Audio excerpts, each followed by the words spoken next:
Dari mana sih? Hasad itu penyakit loh. Penyakit. Kita kalau ingin mengobati satu penyakit, jangan penyakit itu dihilangkan. Jangan target utama bukan penyakit itu dihilangkan, tapi sabab yang menjadikan timbulnya penyakit. Itu cara mengobati. Jadi mau obat lagi puyeng minum obat puyeng. Ketahuan dia nggak ada duit, obatnya ya duit. Benar apa enggak? Jadi ini kan kagak, walaupun minum bodek sekilo juga. Nah, kalau bisa kagak, kagak ada, ya puyeng terus. Jadi kalau kita ingin mengobati diri kita, semua penyakit nih ya, kita cari hulunya, jangan hilirnya. Hulunya, jangan hilirnya. Jadi kita lihat kali ini ya, jangan dibersihin itu kali itu.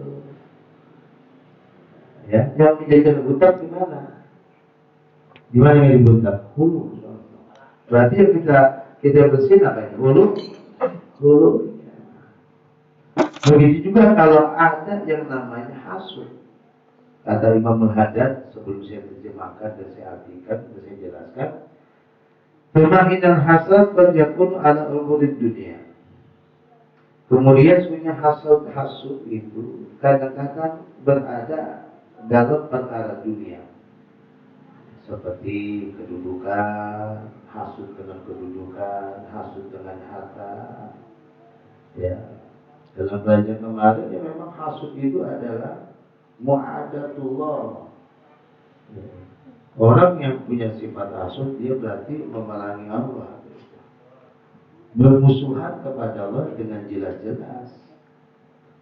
Ya, bermusuhan kepada Allah karena hati musuh berarti gak suka dengan yang ia musuhi.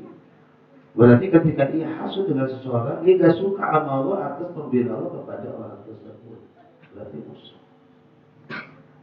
Sesuatu yang Anda jadikan musuh berarti Anda tidak suka dengannya dan Anda benci kepadanya. Nah, kalau kita hasud sama seseorang dengan harta dan kedudukan, berarti Anda memusuhi Allah. Anda berarti memusuhi Allah. Ini dasar. Kenapa setan itu atau iblis itu diusir oleh Allah? Karena penyakit hasud. Dari penyakit hasud itu dia berani sama Allah, lalu yang nabung ajmain ila ibadah kau. Bahkan ngancam. Udah gak suka ngancam gitu. Dan senang lihat Bani Adam ini bermaksiat, senang. Ini orang hasud. Setan itu, iblis itu suka. Makanya pernah saya bicara tentang bahagianya iblis itu bagaimana. Bahagianya iblis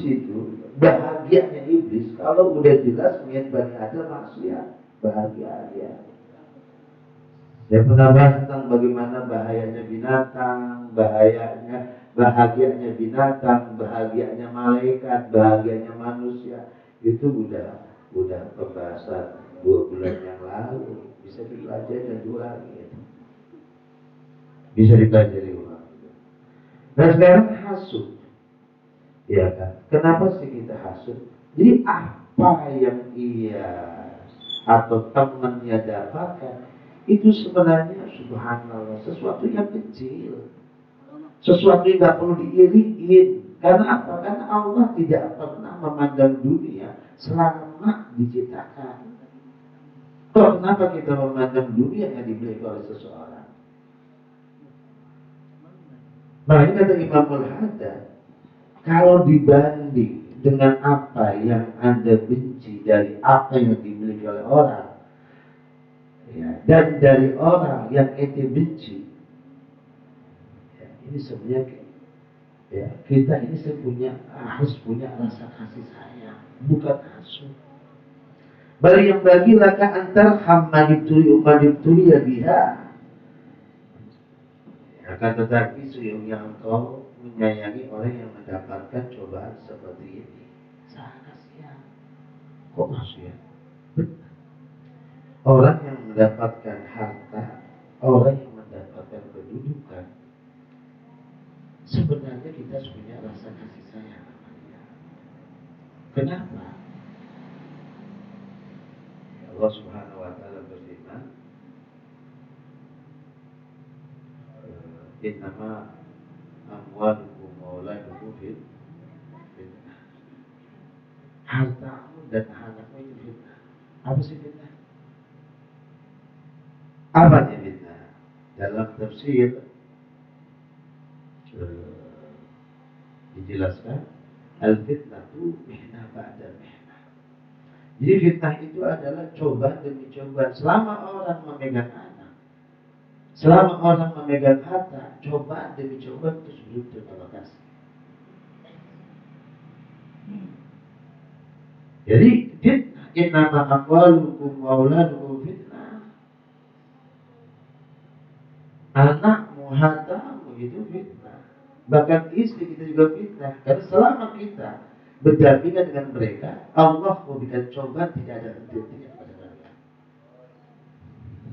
Dan itu ada hikmahnya agar ayyukum ahsanu amala. Siapa di antara kalian yang amalnya apa? Jadi Allah jadikan itu cobaan untuk menghasilkan amal yang terbaik di sisi Allah Subhanahu wa taala kita lakukan. Nah, orang itu punya nasib beda-beda. Ada yang faqidul mal, ada yang wajidul mal. Orang yang punya harta, ada orang yang tidak punya harta. Dan sebenarnya mana yang paling benar antara orang yang punya harta dan kedudukan sama orang yang nggak punya harta dan kedudukan? Sebenarnya ringanan orang yang nggak punya harta dan kedudukan. Karena kalau bicara fitnah, akbaru fitnatin, fitnah yang paling besar ini harta. Artinya selama manusia mengejar harta dan berusaha untuk mengumpulkan harta, selamanya dia mendapatkan cobaan dan demi cobaan yang begitu besar dibanding cobaan-cobaan lain. Sebenarnya. Nah, kenapa para anbiya tidak mau? Kebanyakan wa aktsar anbiya ada fuqara wal masakin. Kebanyakan para nabi itu fakir miskin. Kenapa?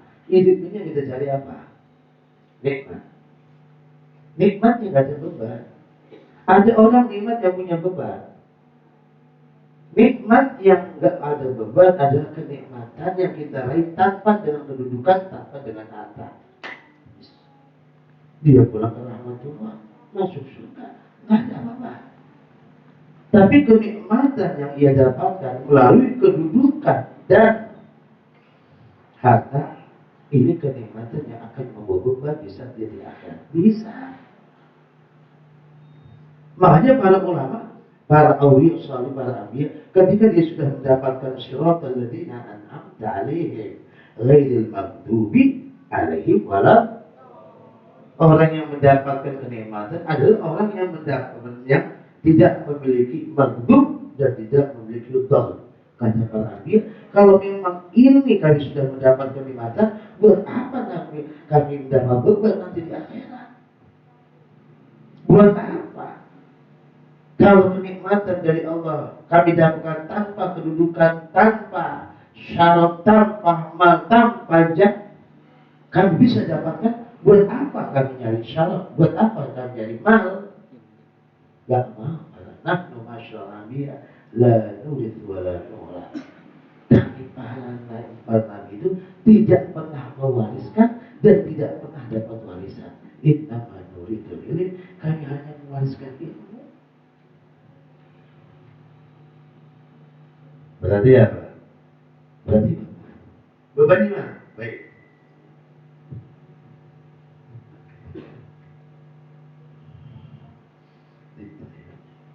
Timbulnya hasud dengan jahwal mal. Sebenarnya kita melihat mereka kasihan. Sebenarnya bukan benci. Banyak orang kaya itu banyak kita doain. Orang yang punya kedudukan itu kita sebanyak beli. Kenapa? Karena dari Imam Ghazali bahwa mereka itu banyak di dunia tapi sedikit di akhirat, di surga.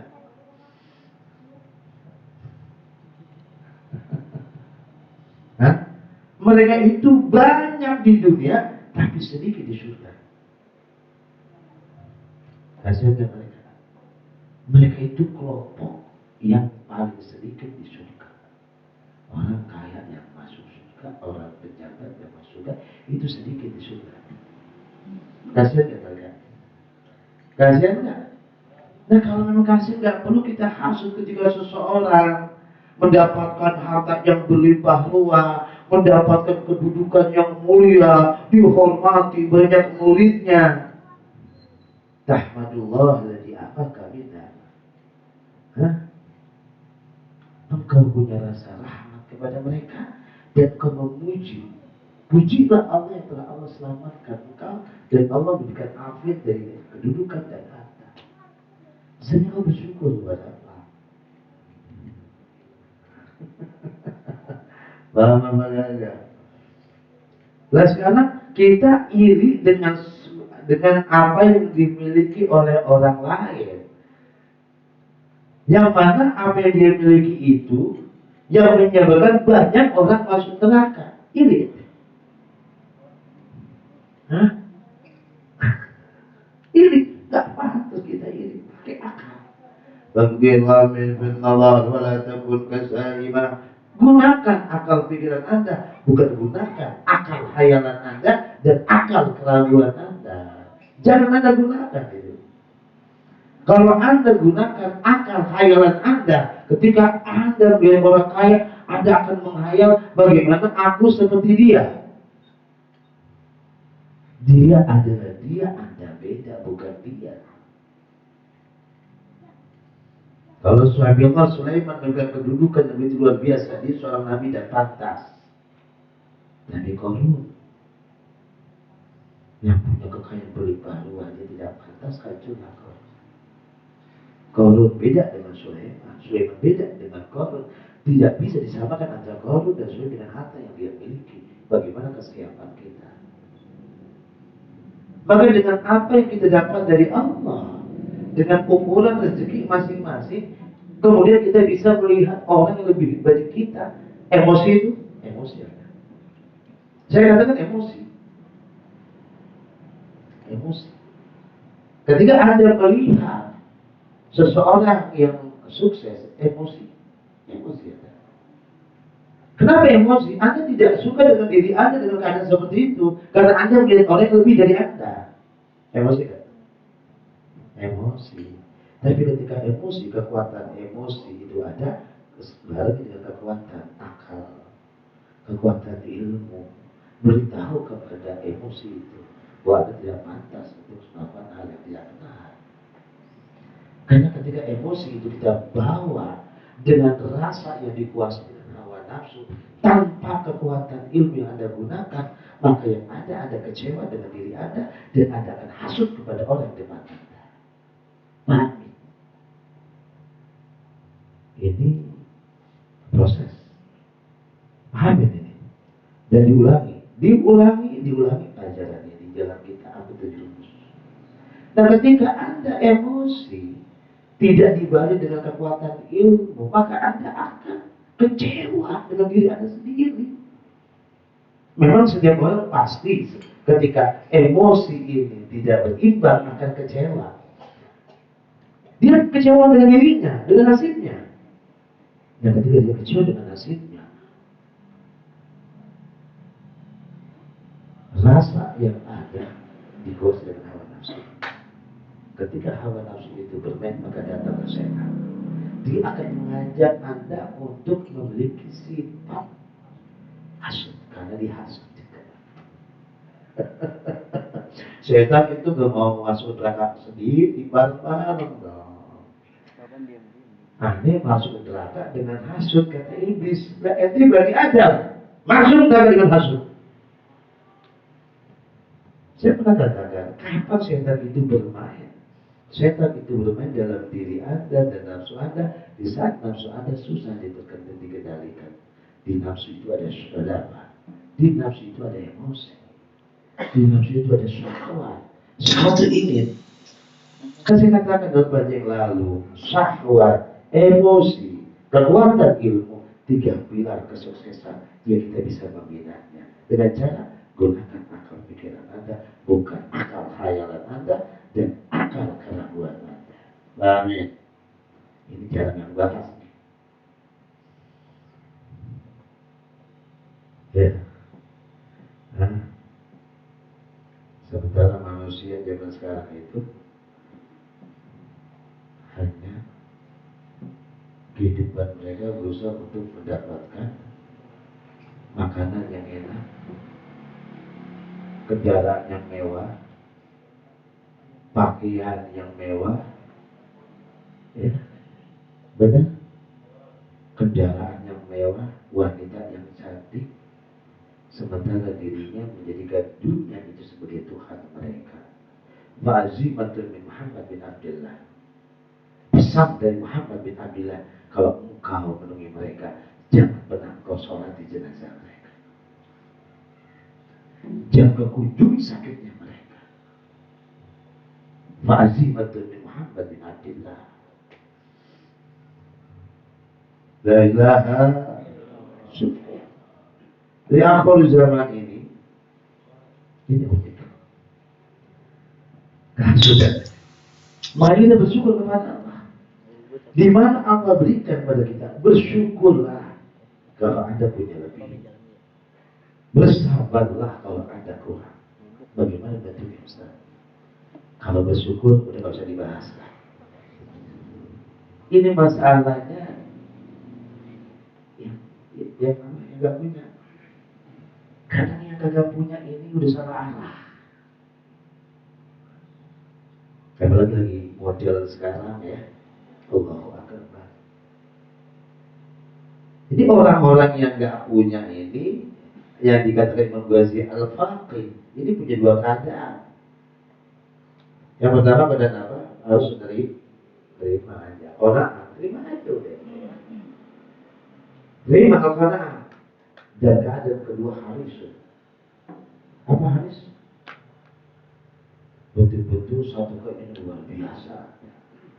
Cuma ketika Anda punya sifat qanaah, itu sifat yang mulia. Harus ini gak mulia. Kapan harus ini gak mulia? Kalau Anda punya keinginan besar untuk memiliki apa yang dimiliki oleh manusia, berarti harusnya Anda masuk ke sifat toma. Enak. Udah susah enak. Itu nggak kelihatan di sini. Di sini ada tomak. La ilaha. Jadi apa yang dimiliki. Tapi yang kemudian itu adalah Anda berusaha tersyamur, bukan tomak. Di saat Anda susah, bentuklah tersyamur. Apa tersyamur? Berusaha untuk bangkit, maju dengan apa yang Anda lakukan dan Anda kerjakan di dunia. Sambil jangan Anda sadarkan hidup Anda kepada manusia. Harusnya Anda ini Nabi Muhammad, laqad ja'akum rasulun min anfusikum azizun 'alaihi ma 'anittum harisun. Nabi punya sifat haris, tapi harusnya Nabi Muhammad tasyabbur. Bangkit. Mulai dari mana Anda bisa? Kalau Anda tidak melakukan hal seperti ini, akan goncanglah diri Anda. Kalau dia goncang, masuklah. Iri dengan orang yang punya kedudukan, iri kepada orang yang punya harta. Anda ternyata hasud itu dimiliki bukan orang yang susah aja, orang yang gak susah juga banyak yang hasud. Maka seyogianya ini hasud, seyogianya kita ini bukan gak suka sama orang yang mendapatkan harta dari Allah atau kedudukan dari Allah. Kita ini kasihan gitu. Doain ya Allah, mudah-mudahan itu selamat. Mudah-mudahan harta itu tambah berkah. Mudah-mudahan kedudukan itu di dunia membawa kedudukan di akhirat. Kok ente baik banget, Masya Allah. Kalau bicara sama agama, beban ente berat ya akhi. Karena ente memiliki sesuatu yang jarang orang selamat. Bangga dengan beban seperti ini. Nangis sebenarnya.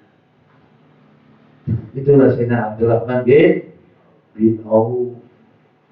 Bagaimana dia ketika memiliki kekayaan. Waqad yakunu ala umuril akhirah kal ilmi was salah. Kadang-kadang hasud itu timbul karena sebab perkara akhirat seperti ilmu, kebaikan. Orang hasud, antara ustadz hasud gara-gara berkat bangke. Tahu berkat bangke? Tahu berkat bangke? Tahlilan. Gara-gara berkat bangke itu medium-dieman antara ustadz. Gara-gara amplop. Saya bilang, kapan antum jual ayat? Kapan selesainya kita jual ayat ini? Dakwah itu bukan jadi penghasilan kita. Kapan selesainya? Kapan? La ilaha. Kalau tasyrih tarhib itu terima aja. Kata kalimah muhadat. Ente diamplopin orang. Jangan nolak, terima. Jangan nolak, ini nolak cuma pengen mendapatkan kedudukan di si manusia. Hina, terima aja, tapi tidak mau mendapatkan kedudukan dari manusia. Ente terima itu amplop. Dengan ente menolak kehormatan dari banyak manusia, itu lebih baik dibanding ente nolak tapi malah Kiai Ono, Ustaz Ono ikhlas. Dia bilang gak terima amplop. Dibanding isinya doang.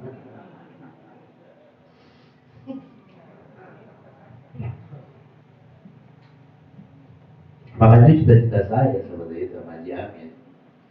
Haji Amin punya usaha, saya ngajak adik saya, ayo punya usaha makin. Dari usaha Amin, alhamdulillah sama usahanya ya.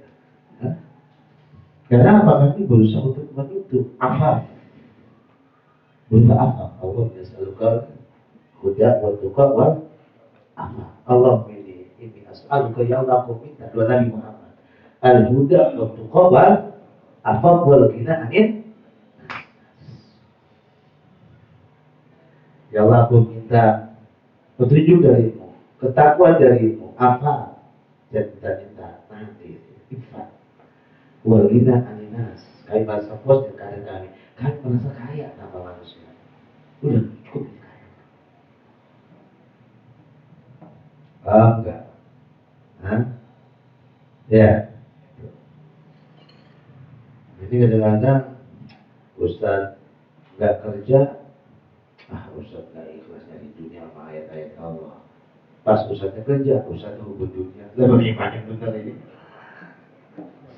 Ustaznya disalahin mulu. Ustaz ngajar dakwah dapat amplop, itu Ustaz amplop itu yang bagus mah. Kita nggak pakai amplop, kalau nggak pakai amplop nanti Ustaznya makan apa, kan kasihan. Benar? Nah akhirnya kedua, Ustaznya jangan ada dagang aja dah. Apa katanya? Ustaz dagang, Ustaznya cita dunia itu. Ustaz susah salah, kaya salah. Ustaz susah salah. Dibilang apa? Doyan Ustaz kaya salah. Dibilang cinta dulu. Yang bener ngapain di Ustaz mati. Nah kita doain Ustaz ya, biar dapat kesehatan, panjang umur, kuat iman. Kenapa? Kalau bukan mereka, kita tidak pernah mengenal Allah dan mengenal Nabi Muhammad. Makanya doain mereka, doain dan hormati, walaupun mereka itu tidak butuh dihormati. Kenapa? Yang pantas di dunianya kita hormati adalah mereka. Dan yang pasti yang mendapatkan kedudukan dari Allah di dunia ini adalah mereka, bukan yang lain. Bukan ahli ibadah, tapi ahli ilmu. Itu kalau kita bicara siapa yang berhak mendapatkan kedudukan di dunia dan di akhirat, siapa? Mereka para ulama. Amin ya rabbal alamin. Doain mereka panjang umur. Amin. Makanya kal ilmi wassalah ada. Kalau tadi materi ya dan kehormatan.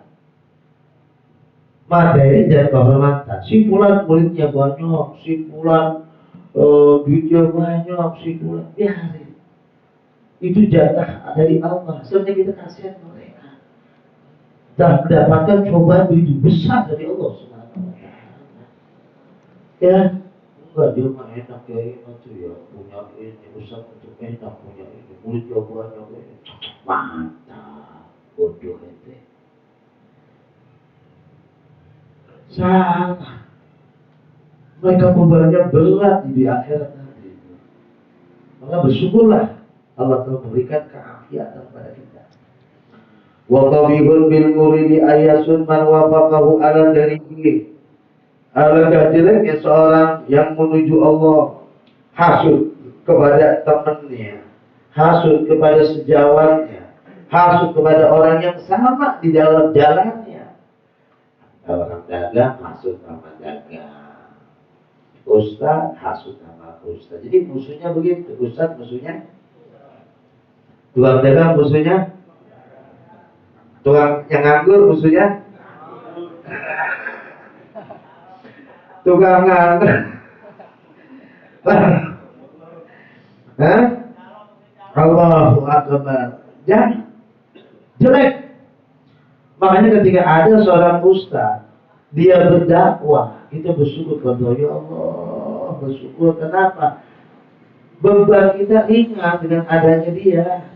Kita berdakwah di kampung kita, ada ustaz di Majlis Taklim, bahagia. Alhamdulillah, beban anak di kampung jadi ringan di hadapan Allah. Ini kan dagang. Siapa?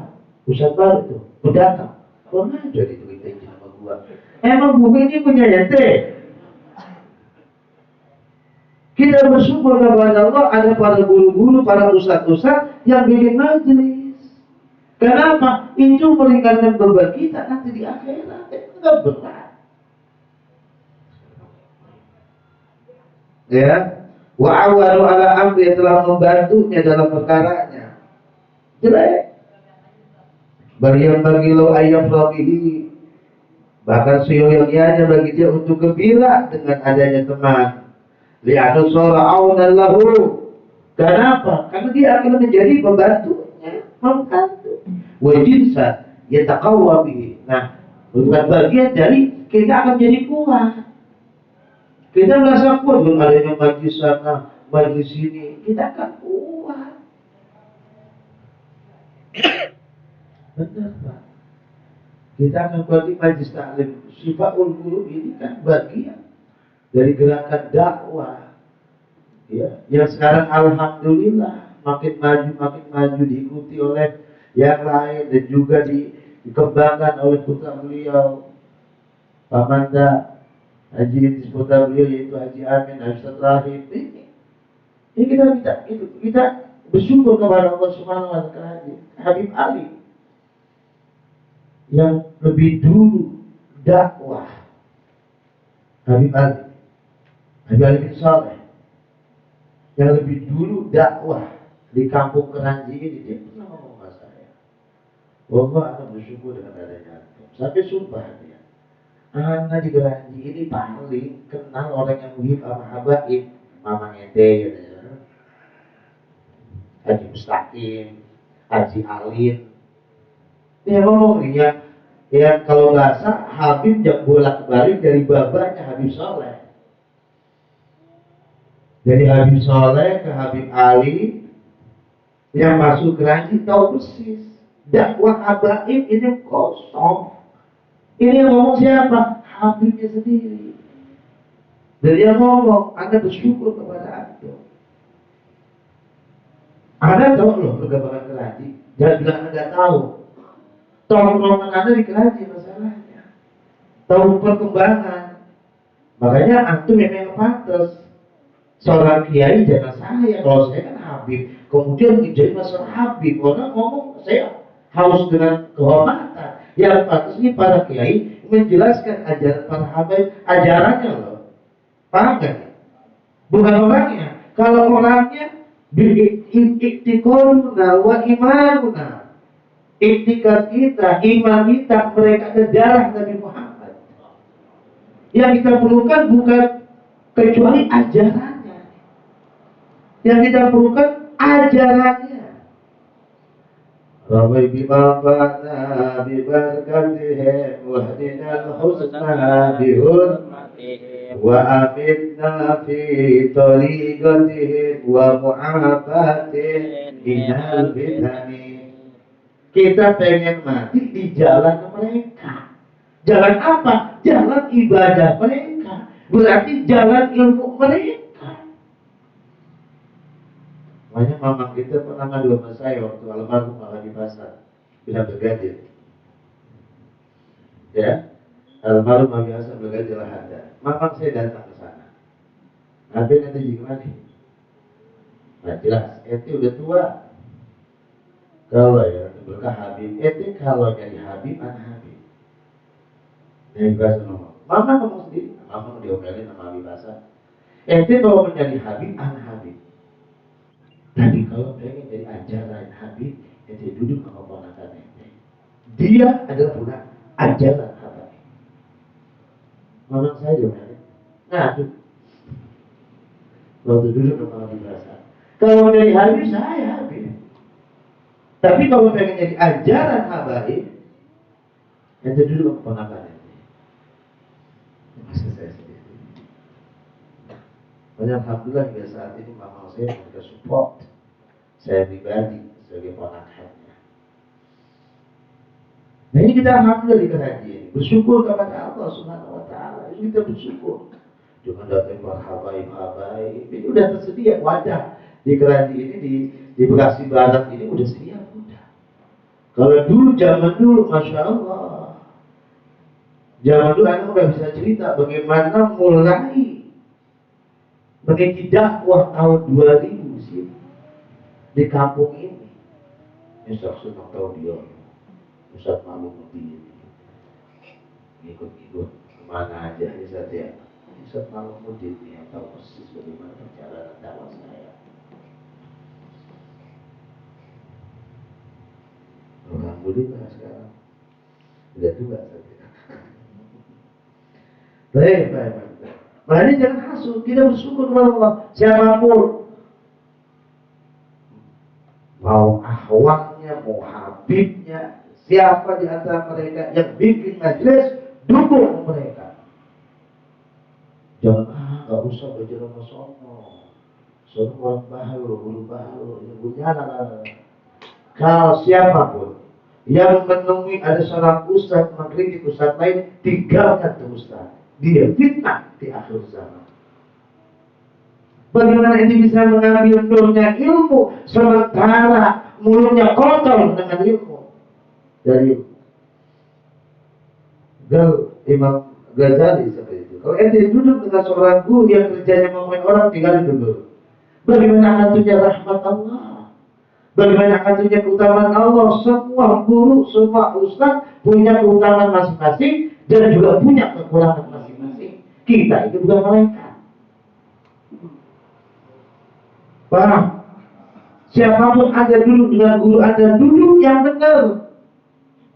Walaupun itu guru muridnya sedikit, 2, 3, nggak dikenal, tapi Anda punya keyakinan dengan guru itu, duduk sampai mati.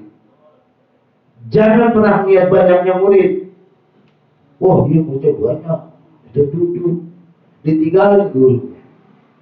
Siapa yang berpindah ke majlis lain dengan kekecewaan dari guru yang pernah ngajar dia, ilmunya tidak manfaat.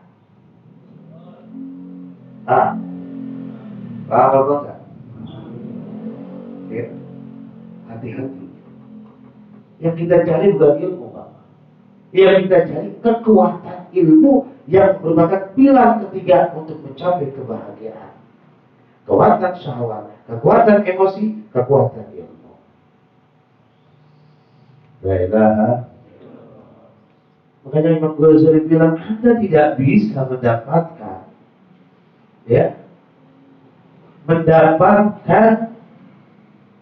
cahaya ilmu dan kekuatan ilmu kecuali Anda harus bermujahadah.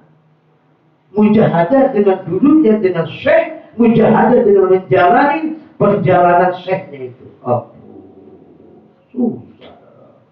Arti mujahadah itu apa? Anda duduk sambil Anda berusaha untuk lawan hawa nafsu Anda ketika duduk dengan guru tersebut. Kedua, paksa diri Anda untuk berjalan sesuai dengan jalan guru Anda, baru terbuka Anda. Kita kan kagak sama guru pilih, aku gak cocok sama guru itu. Yang cocok guru ini mantep nih. Aku cocok gua kiai, gue cuma punya Habib nih. Masya Allah. Sinar begini, Mughadam Muhammad bin Ali Balawi siapa gurunya? Bukan Habaib. Syekh Said Al-Amudi. Mencapai. Jadi banyak orang-orang yang tercuci otak-otaknya. Antum duduk nyari ilmu, bukan nyari kehormatan kedudukan. Kedudukan hanya kita bisa capai dengan duduk sama para ulama.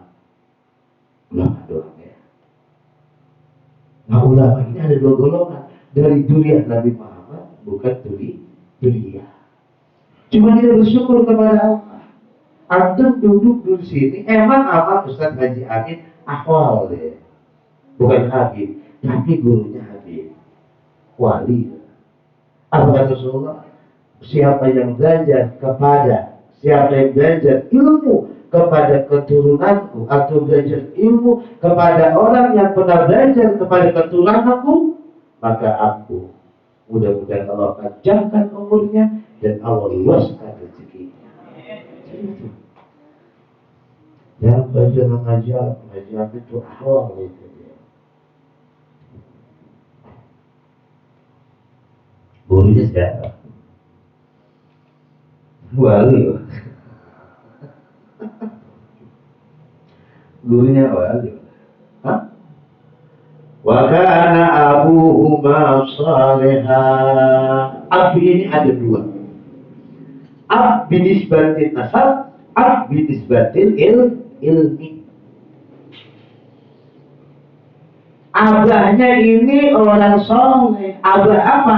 Abah ilmunya. Berarti guru-gurunya Haji Amin orang soleh. Pesan dari Allah apa? Hormati itu. Kalau Anda mencintai para ulama, hormatilah murid-muridnya para ulama. Kenapa? Pesan Al-Quran, wa kana abuhuma saleh. Abahnya orang soleh. Abah apa? Abah yang melahirkan dan abah yang mendidik orang tersebut dengan ilmu. Ini caranya. Insya Allah dapat itu bermanfaat. Allah. Ila maslakil mahmud urshidu awladi wa man lam yakun dhaba laysa min ahli wadi. Kata Habib Ali bin Muhammad Al-Syed, ku beri petunjuk kepada anak-anakku kepada jalan yang terpuji. Siapa yang tidak berada dalam jalanku maka dia bukan anak-anakku. Anak-anak apa maksudnya ini? Anak binisbatil nasab wa binisbatil ilmi. Anak nisbahnya ilmu dan nisbahnya darah daging. Tetap kepada Masyarakat Mahmud, kata Habib Ali, siapapun yang keluar dari jalan kami bukan anak-anak kami.